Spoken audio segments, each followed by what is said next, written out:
Hello, and welcome to the World War Lab channel. Today we're diving into a story that shows how one man's determination, patience, and an unofficial weapon changed a fight against deadly Japanese snipers in the jungles of Guadalcanal. At 9:17 on the morning of January 22nd, 1943, Second Lieutenant John George was crouched inside the shattered remains of a Japanese bunker west of Point Cruz, carefully studying a banyan tree about 240 yards away through a rifle scope that his fellow officers had mocked for 6 straight weeks. George was 27 years old, a former Illinois state shooting champion, and he had 0 confirmed kills in combat. At that moment, Japanese forces had 11 snipers active in the Point Cruz groves, and over the previous 72 hours, those snipers had killed 14 men from the 132nd Infantry Regiment. George's commanding officer had openly called his rifle a toy. Other platoon leaders joked that it was his mail-order sweetheart. When George had unpacked his Winchester Model 70, fitted with Lyman Alaskan scope and a Griffin and Howe mount at Camp Forest in Tennessee, the armor had asked whether the rifle was meant for hunting deer or Germans. George replied that it was for the Japanese. Unfortunately, his unit shipped out before the rifle arrived. During the voyage to Guadalcanal, George watched other soldiers carefully clean their issued M1 Garands, while his own rifle sat forgotten in a warehouse back in Illinois. He immediately requested that it be forwarded through military mail. 6 weeks later, in late December of 1942, a supplies sergeant finally handed him a wooden crate stamped fragile. Inside was a rifle he had saved 2 full years of National Guard pay to purchase. The rifle itself weighed 9 pounds, and the scope added another 12 ounces. By comparison, the Garand issued to every other soldier in his battalion weighed 9.5 pounds without any magnification. George's rifle was bolt action and held 5 rounds. The Garand was semi-automatic and carried 8. Captain Morris ordered him to leave the sporting rifle in his tent and carry a real weapon. George carried it anyway. The 132nd Infantry Regiment had relieved Marines on Guadalcanal in late December of 1942. The Marines had been fighting there since August. They had seized Henderson Field and managed to hold it, but they had not taken Mount Austin, and they had not cleared the Japanese from the coastal groves west of the Matanico River. Mount Austin rose 1,514 feet above the jungle. The Japanese called it the Gifu, and it was defended by roughly 500 soldiers and protected by 47 bunkers. George's battalion attacked Mount Austin on December 17th. They fought for 16 brutal days. 34 men were killed and 279 were wounded before they finally captured the western slope on January 2nd. By that time, George had fired his Winchester exactly 0 times in combat. The jungle around Point Cruz was different from Mount Austin. There were no bunkers and no fixed defensive lines. Only Japanese soldiers who had retreated west from Henderson Field and concealed themselves inside the massive trees. Some of those soldiers were expert snipers. They used scoped Arisaka type 98 rifles. They knew the jungle. They knew how to stay hidden. And they knew how to wait. On January 19th, a sniper shot and killed Corporal Davis while he was filling canteens at a creek. On January 20th, another sniper killed 2 men from L Company during a patrol. On January 21st, 3 more soldiers died. One of them was shot to the neck from a tree that the patrol had already passed twice without noticing anything suspicious. That night, the battalion commander summoned George. The Japanese snipers were killing his men faster than malaria. He needed someone who could shoot. He wanted to know if that mail-order rifle could actually hit anything. George calmly explained his background. He had won the Illinois State Championship at 1,000 yards in 1939. He had been only 23 years old at the time, making him the youngest winner in the state's history. He could shoot 6-inch groups at 600 yards using iron sights, and with the Lyman Alaskan scope, he could put 5 rounds inside a 4-inch circle at 300 yards. The commander gave him until morning to prove it. If you want to see how George's civilian rifle performed against Japanese snipers trained for jungle warfare, please hit the like button. It helps us share more forgotten stories like this. And don't forget to subscribe if you haven't already. Back to George. He spent the entire night preparing his rifle. The Winchester had been packed in heavy cosmoline for its ocean voyage, so he cleaned it again thoroughly. He inspected the scope mounts. He loaded 5 rounds of .30-06 hunting ammunition he had packed back in Tennessee, the same caliber used in military ball ammo, and the same cartridge fired by the Garand. At dawn on January 22nd, George moved into position inside the ruins of the Japanese bunker his battalion had captured 3 days earlier. The bunker overlooked the coconut groves west of Point Cruz. Intelligence reports stated that Japanese snipers were operating from large trees in the area, especially banyan trees. Some of them reached 90 feet in height, with trunks 8 feet thick. A sniper could climb one before sunrise and sit motionless there all day without ever being seen. George brought no spotter and no radio man. He carried only his rifle, a canteen, and 60 rounds of ammunition loaded on stripper clips. He settled into bunker and began scanning the trees through a scope. The Lyman Alaskan provided 2.5 power magnification.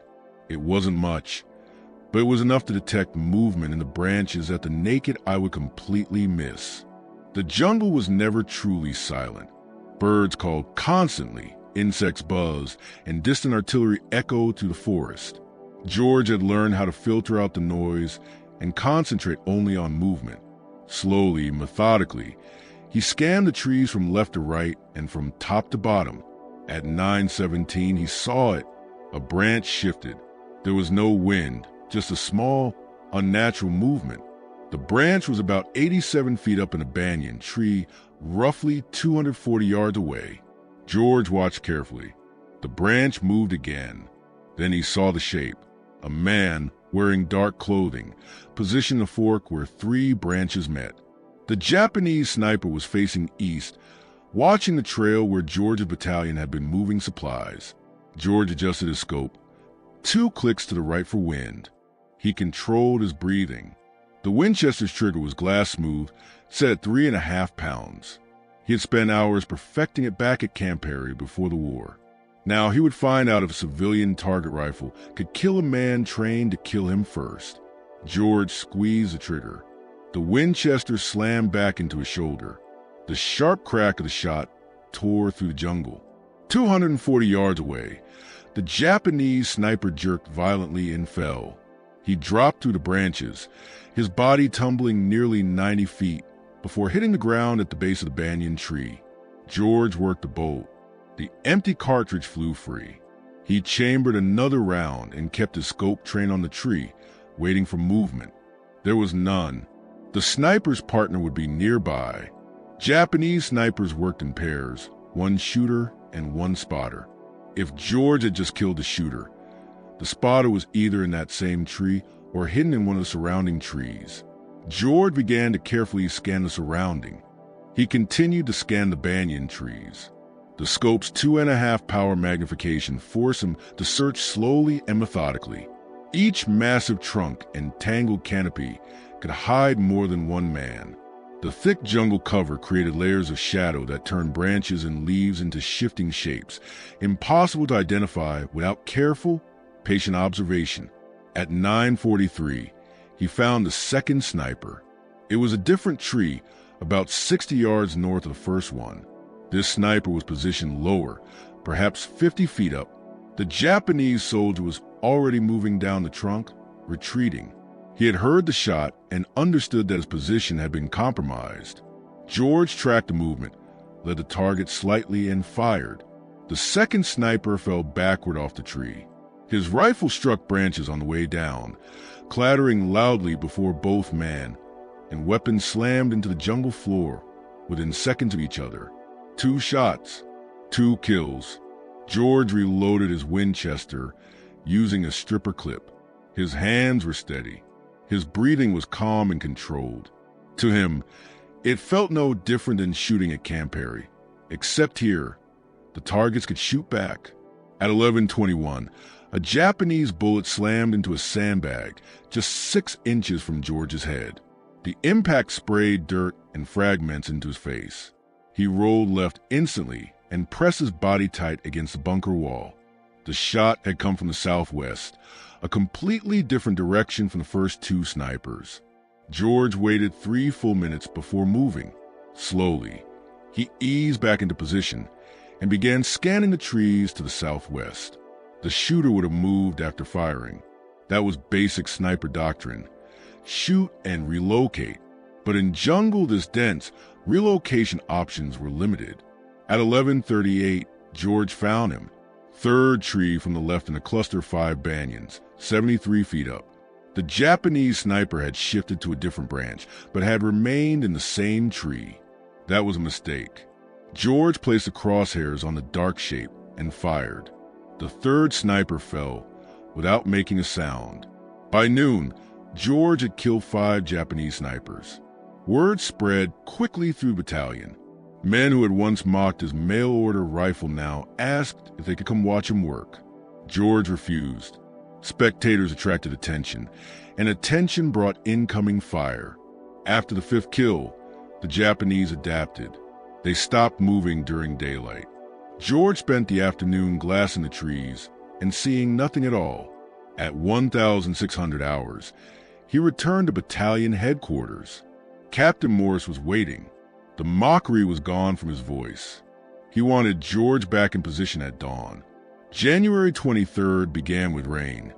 Heavy tropical rain that turned the jungle floor into mud and reduced visibility to less than 100 yards. George waited in the bunker, listening to the storm, knowing no sniper would expose himself in weather like this. The rain finally stopped at 8:15. By 8:45, visibility had improved enough for work to begin. At 9:12, George spotted the first sniper of the day. The Japanese soldier had climbed into position during the rain. It was a smart move. The sound of rainfall masked any climbing noise. This sniper had chosen a tree about 290 yards away, a longer range than any of the previous day's shots. That was also smart. They were learning his capabilities. George adjusted for distance and fired. The sniper fell. The 6th kill triggered a response George had not expected. At 9:57, Japanese mortars began slamming into the area around his bunker. They had triangulated his position, using muzzle flash or sound. The first rounds landed 40 yards short. The second salvo landed 20 yards short. The third would hit the bunker directly. George grabbed his rifle and ran. He sprinted north along the tree line and dove into a shell crater just as the third salvo struck. The bunker he had occupied moments earlier vanished in a cloud of explosions and flying debris. He relocated again, this time to a fallen tree about 120 yards north of the destroyed bunker. The trunk provided solid cover and offered clear view of the groves.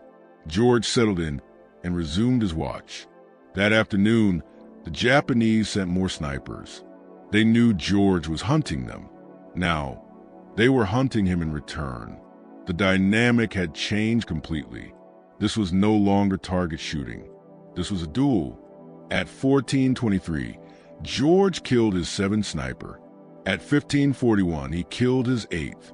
The 8th sniper had climbed extremely high, 94 feet up a banyan tree. The concealment was excellent, but the height created a silhouette against the sky when the sun's angle shifted.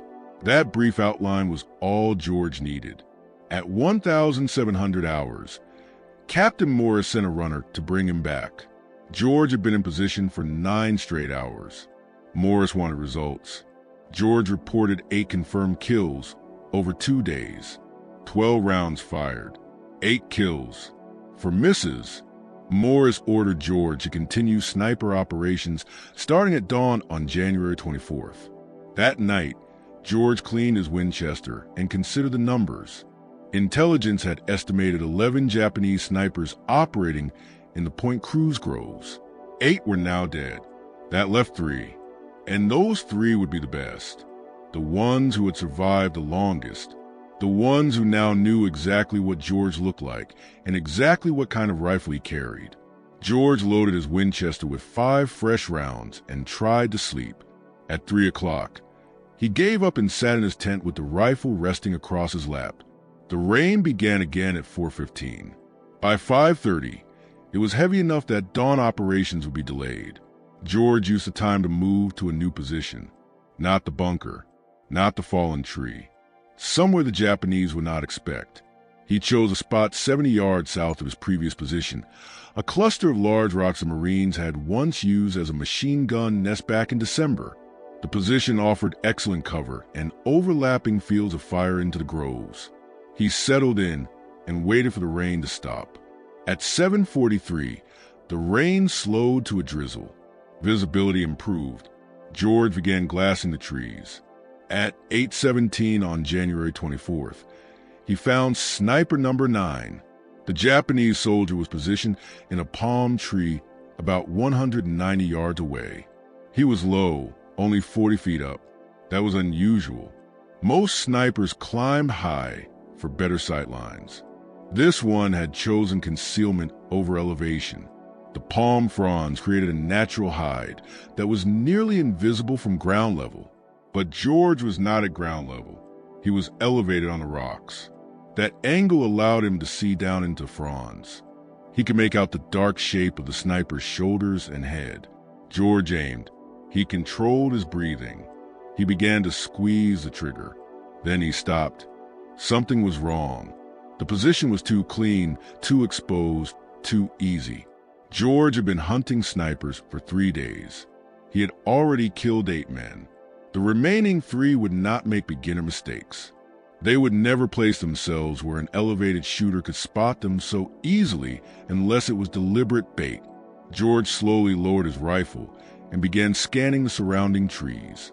If the sniper in the palm was bait, then the real shooter would be positioned to cover him, watching for anyone who fired, waiting for flash or the sound, ready to return fire instantly. George searched the jungle methodically, left to right, top to bottom. He checked every tree within 300 yards of the palm. It took him 11 full minutes. At 8:28, he found the real threat, a banyan tree 80 yards northwest of the palm, 91 feet up. The Japanese sniper was hidden perfectly. Branches and hanging vines concealed him from 3 directions. From his position, he had a clear line of sight toward George's previous firing location near the fallen tree. He was waiting for George to appear there or to take the shot at the decoy in the palm. George now had 2 problems. First, the real sniper was watching the wrong location. If George fired directly at him, the sound would reveal George's actual position. The sniper would immediately relocate before George could work the bolt and chamber another round.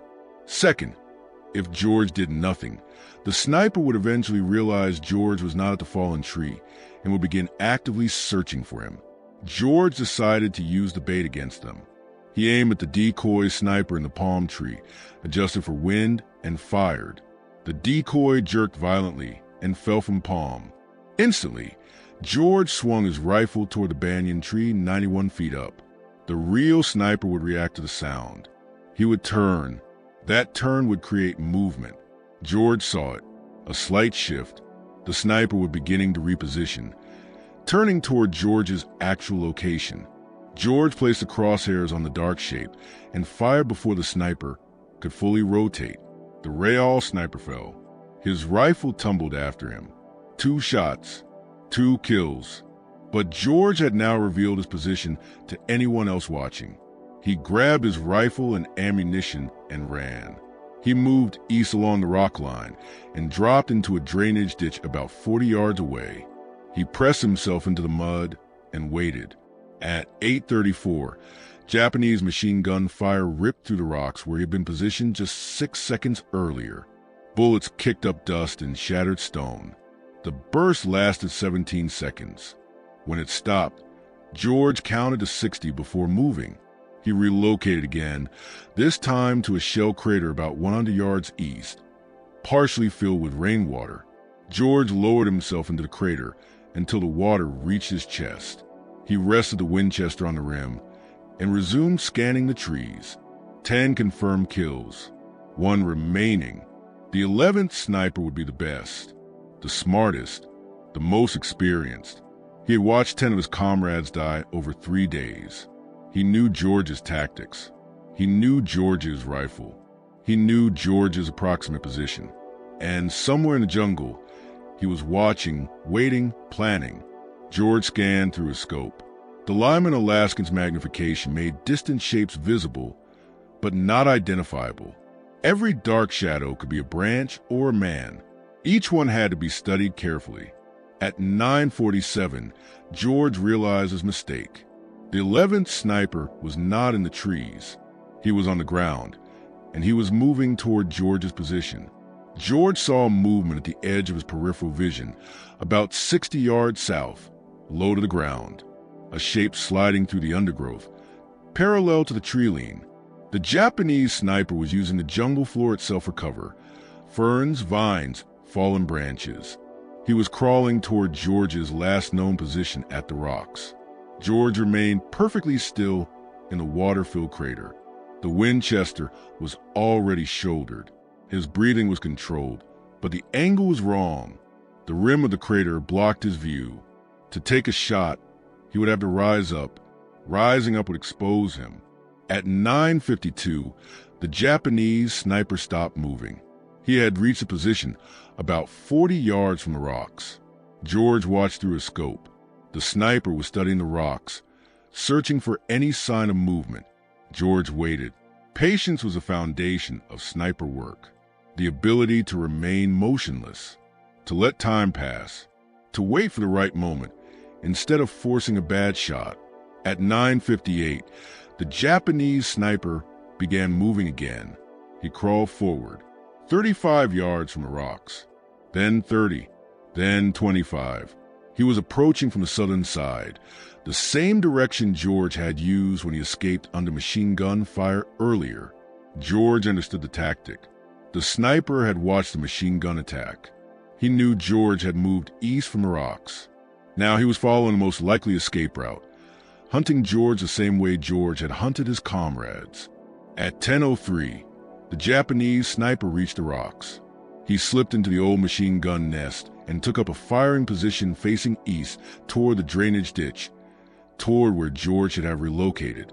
The sniper was now only 38 yards from George's actual position in the water-filled crater, but he was facing the wrong direction. His back was completely exposed. George had a clear shot, center mass, 38 yards, an easy shot even without a scope, but George hesitated.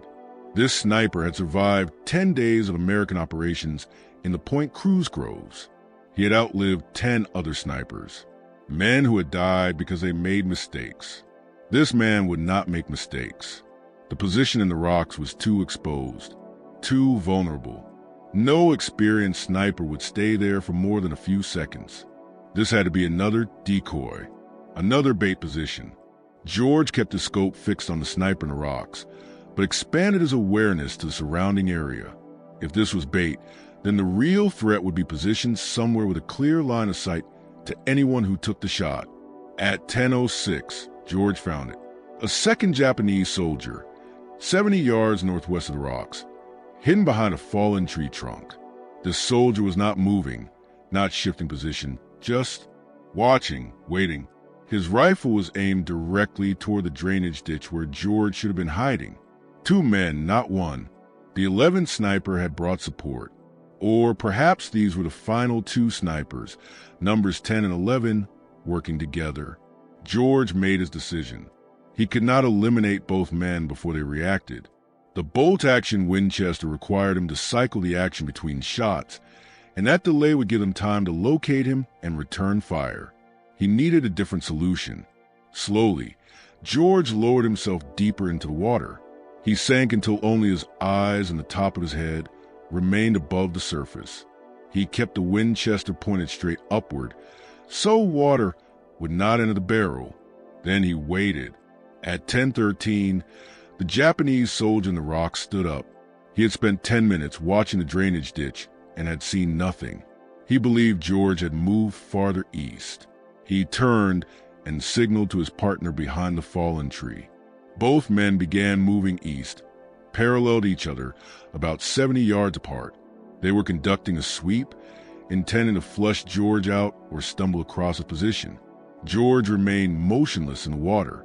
The two Japanese soldiers moved past his crater. They were now between George and the trilene. Their backs were completely exposed. George rose from the water. Slowly, silently, he brought the Winchester to his shoulder. Water streamed from the barrel, from his uniform, from his face. He aimed at the closer soldier, the one who had been in the rocks, now about 42 yards away. George fired. The soldier collapsed instantly. George worked the bolt, chambered another round, swung the rifle toward the second man behind the fallen tree. The Japanese soldier was turning, lifting his rifle. George fired first. The second soldier dropped. 11 shots fired over 3 days. 11 Japanese snipers dead. George had cleared the Point Cruz groves of the threat that had killed 14 Americans in 72 hours. But as George climbed out of the crater and began collecting his spent cartridges, a sound stopped him cold. Voices, Japanese voices, coming from the trilene, more than one. Several men moving toward the fallen soldiers. George had eliminated the snipers, but the snipers had not been operating alone. He dropped back into the crater. The water was cold and thick with mud. He submerged again until only his eyes were above the surface. He held the Winchester vertically to keep the barrel clear. The Japanese voices grew louder. At least 6 men, possibly more. They were moving toward the bodies. George heard branches snapping and equipment clinking. These were not snipers. These were infantry, a patrol or recovery team sent to investigate and retrieve the dead. The voices stopped at the first body, about 42 yards from George's crater, close enough that he could hear them clearly, even if he could not understand the words. Then the voices moved to the second body. More talking, sharper, more urgent. At 10:28, the voices began moving again, not back toward the trilene, toward George's crater. They had found his tracks, boot prints in the mud, leading from the rocks to the crater. George had been careful about sound and movement. He had not been careful about footprints. George checked his rifle. 5 rounds in the Winchester. At least 6 Japanese soldiers closing in. Terrible odds for a bolt-action rifle. He considered his choices. Stay hidden and hope they pass by. Or fight. The voices grew closer. 30 yards. 25 yards. 20 yards. At 10:31, a Japanese soldier appeared at the rim of the crater. He looked down and locked eyes with George. George fired from the water. The soldier fell backward. George worked the bolt while still submerged, chambered another round, and rose up. 2 more soldiers were at the rim. George fired, worked the bolt, fired again. Both men dropped. 3 rounds left. He heard shouting. More soldiers were moving toward him. George climbed out of the crater on the north side, away from the voices, and ran 20 yards before dropping behind a fallen tree. Japanese rifle fire cracked through the jungle. Bullets struck the ground around the crater and slammed into the tree trunk near him. The soldiers were firing at sound and movement, not at confirmed targets. George stayed low.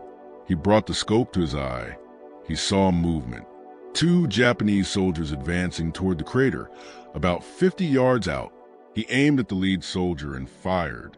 The man dropped. The second soldier dove for cover. 2 rounds left. George heard more voices behind him. The Japanese were maneuvering. One group was coming from the south, another from the east. He was about to be surrounded. George understood the reality. He could not win a firefight with a bolt-action rifle against multiple infantrymen armed with semi-automatic weapons. His only option was to break contact and move back toward American lines. He grabbed his rifle and ran north.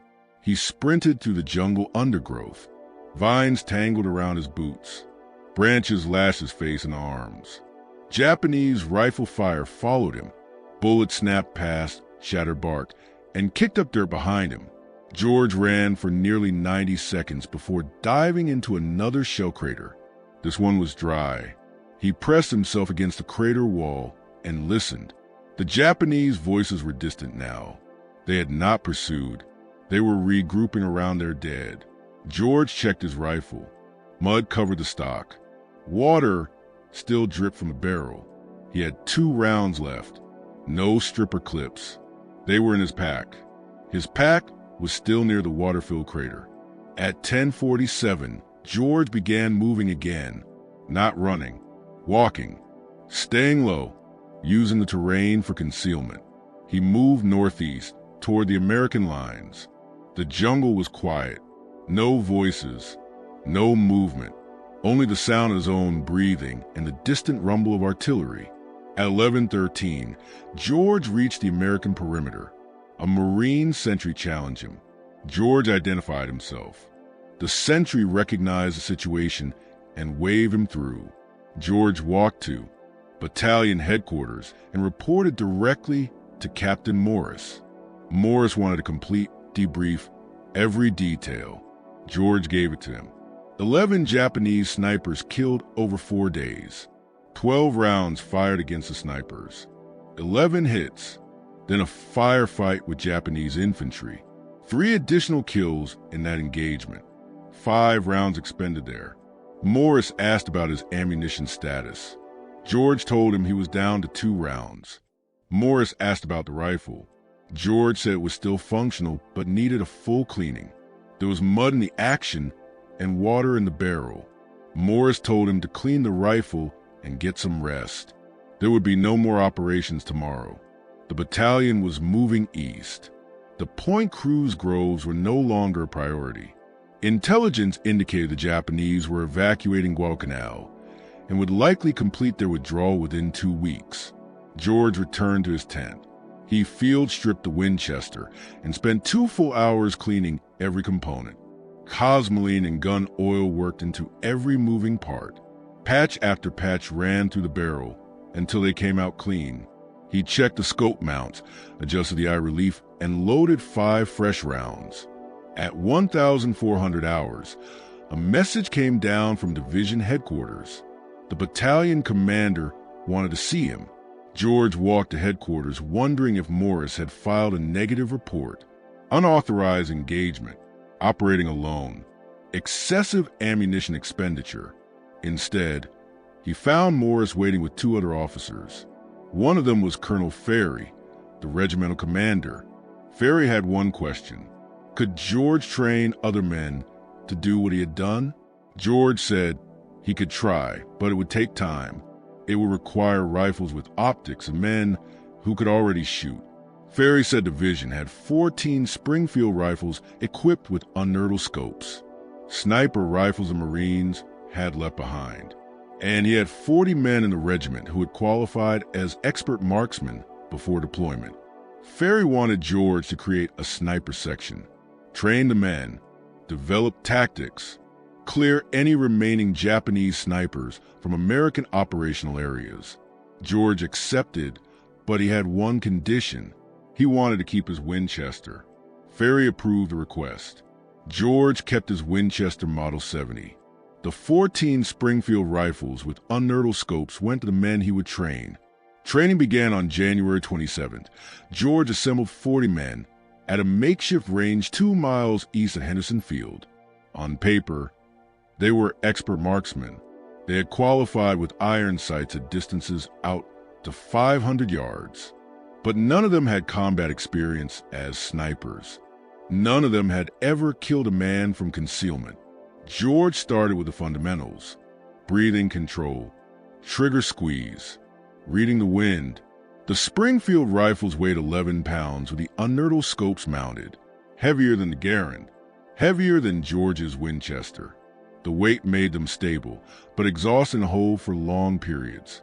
George taught the men to use anything available for support: rocks, logs, sandbags, tree roots. The jungle rarely offered perfect shooting positions. Snipers had to adapt to terrain and build stable firing platforms out of whatever they could find. Range training lasted 3 days. George had the men fire at stationary targets from 100 to 400 yards, then at moving targets, then at targets partially hidden by vegetation.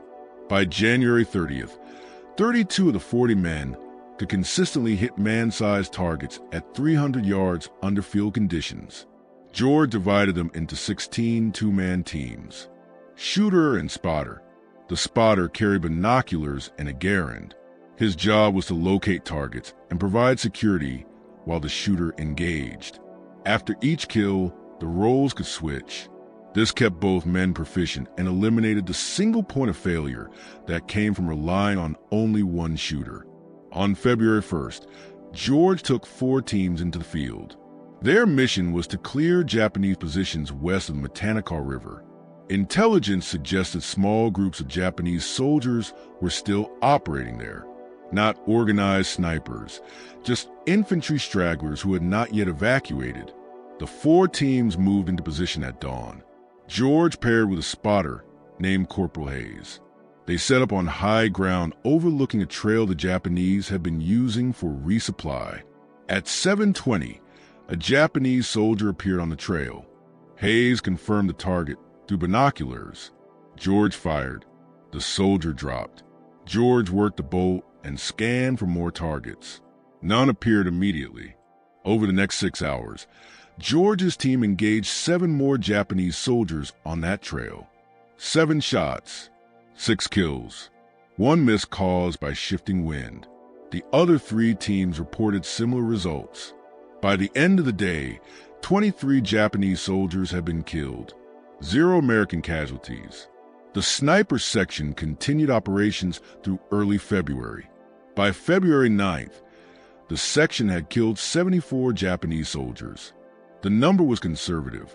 It included only confirmed kills where bodies could be observed. The Japanese evacuation accelerated during this period. Destroyers arrived at night to extract troops from Cape Esperance on the western tip of Guadalcanal. American forces pushed west to disrupt the evacuation, but the Japanese fought effective rear guard actions. George's sniper section was tasked with eliminating Japanese soldiers covering the retreat routes.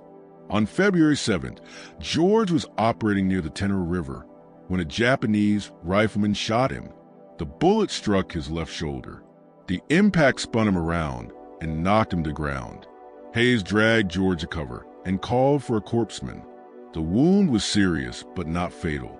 The bullet had passed through muscle without striking bone or major blood vessels. George was evacuated to a field hospital near Henderson Field. Doctors cleaned the wound and stitched it closed. They told him he would recover, but he needed rest.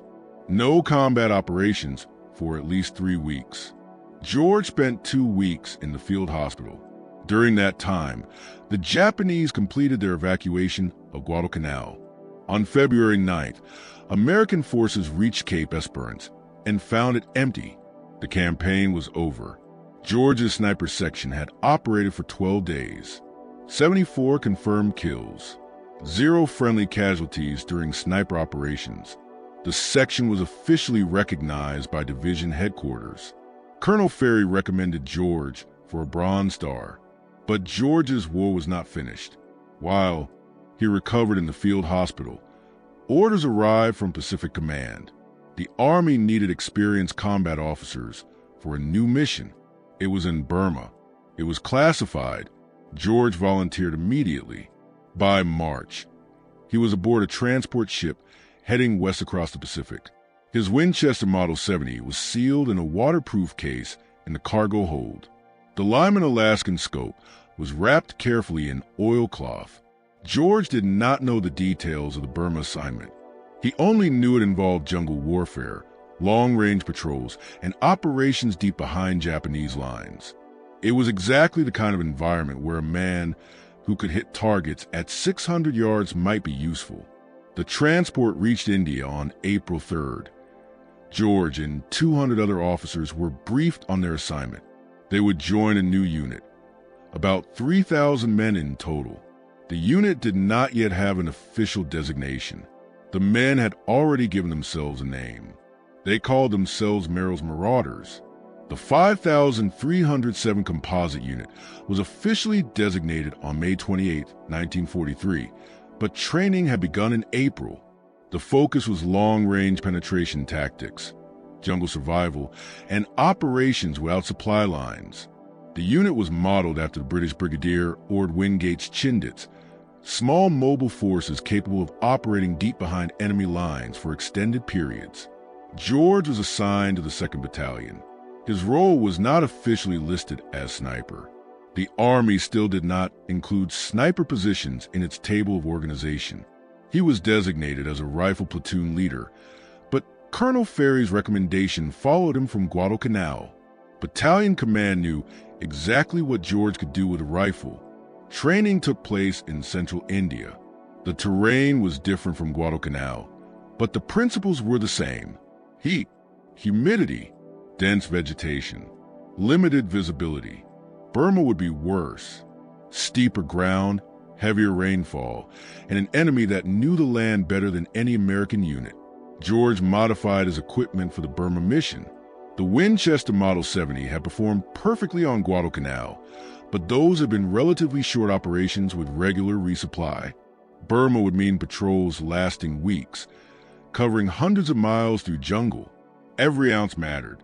He removed the Lyman Alaskan scope and replaced it with a lighter Weaver 330.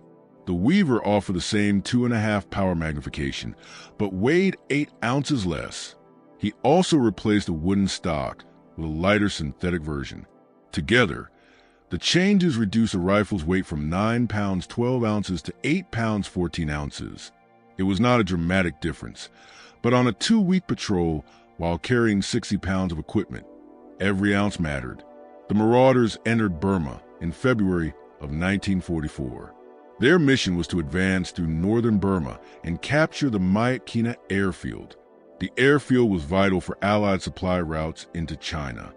Japanese forces controlled the area with approximately 4,000 troops. The Marauders would approach overland, through terrain the Japanese believed was impassable for large forces.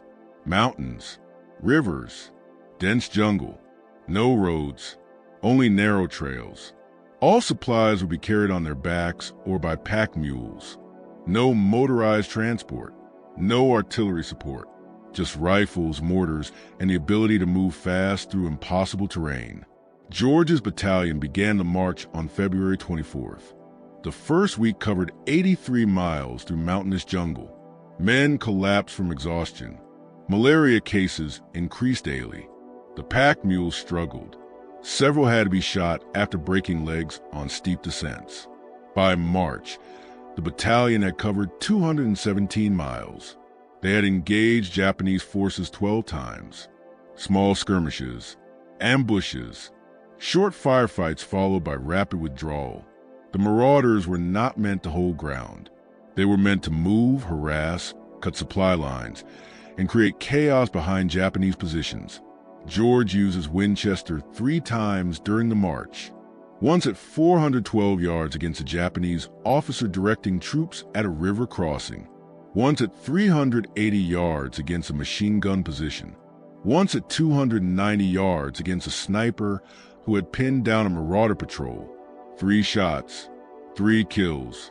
George never fired more than once in any engagement. The Winchester had a distinct report, different from the sharp crack of the Garand. 1 shot announced his presence.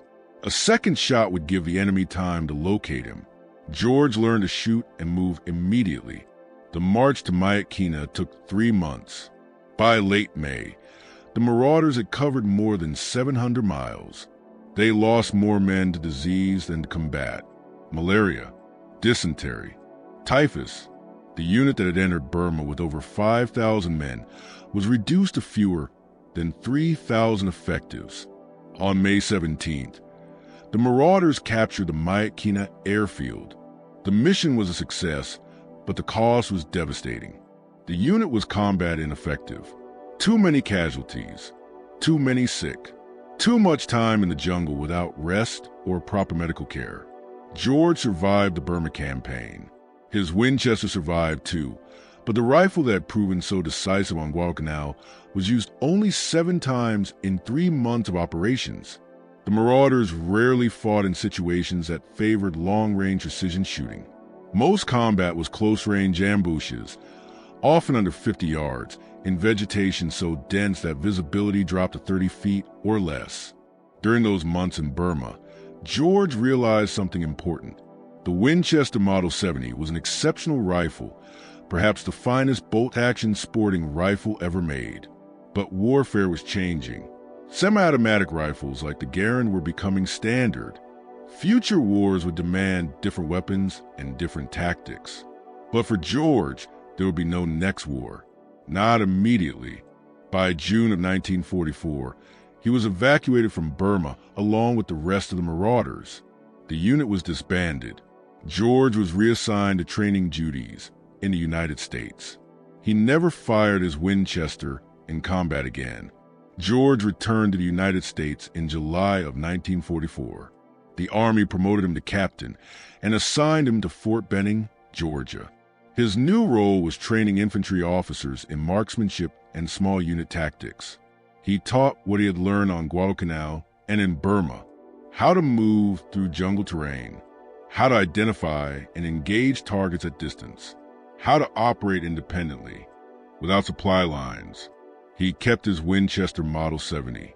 The rifle had traveled from Illinois to Tennessee, from Tennessee to Guadalcanal, from Guadalcanal to India, from India to Burma, and finally back to Georgia. It had killed at least 14 enemy soldiers in confirmed engagements, probably more. George stopped keeping count after Burma. The rifle rested in a footlocker in his quarters at Fort Benning. George rarely took it out. The war was changing. The Pacific Islands were being retaken one by one. American forces were advancing through France and into Germany. The era of the individual marksman using a privately owned rifle was fading. The military was moving toward standardization, mass production, interchangeable parts, and soldiers equipped and trained in exactly the same way. George understood why it was necessary. Modern warfare demanded an industrial scale, but something was being lost. The idea of craftsmanship. The belief that individual skill, patience, and mastery of a single weapon could change the outcome of a fight. The notion that one man, with the right rifle and the right training, could make a decisive difference.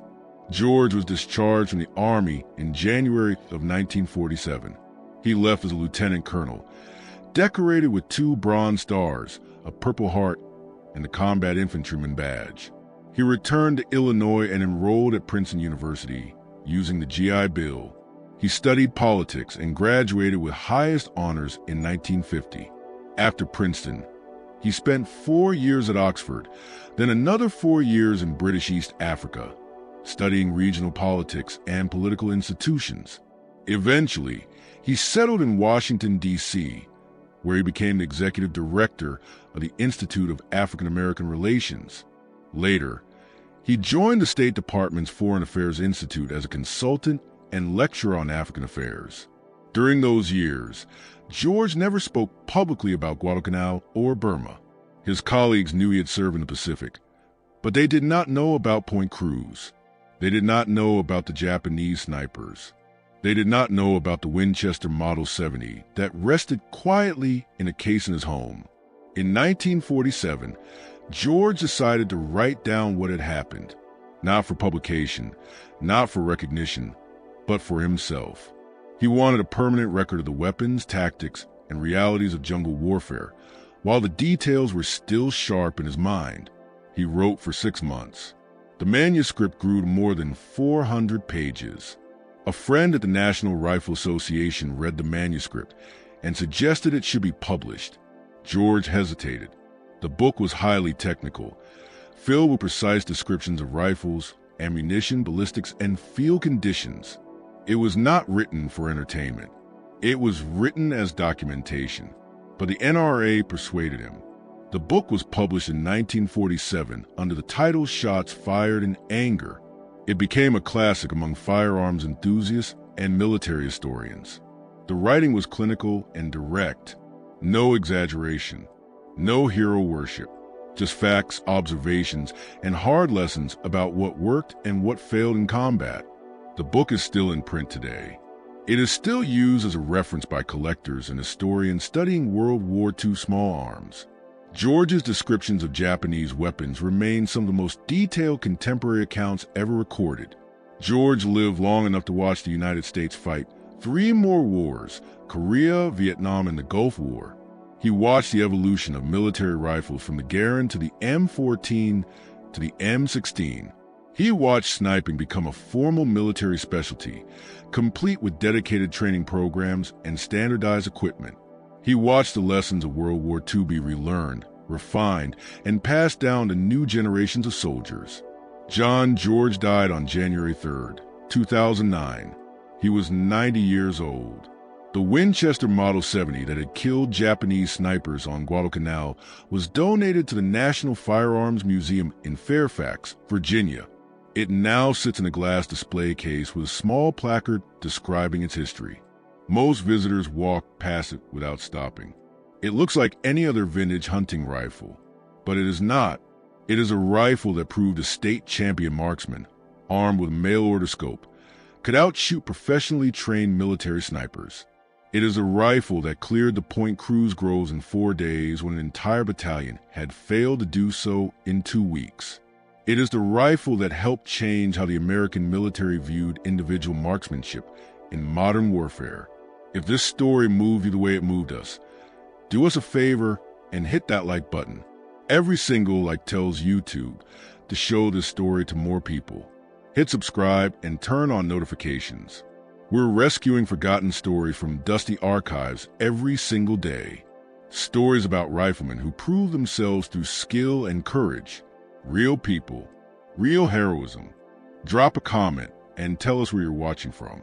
Are you in the United States, the United Kingdom, Canada, Australia? Our community stretches across the entire world. You're not just a viewer. You're part of keeping these memories alive. Tell us your location. Tell us if someone in your family served. Let us know you're here. Thank you for watching, and thank you for making sure John George does not disappear into silence. These men deserve to be remembered, and you are helping make that possible.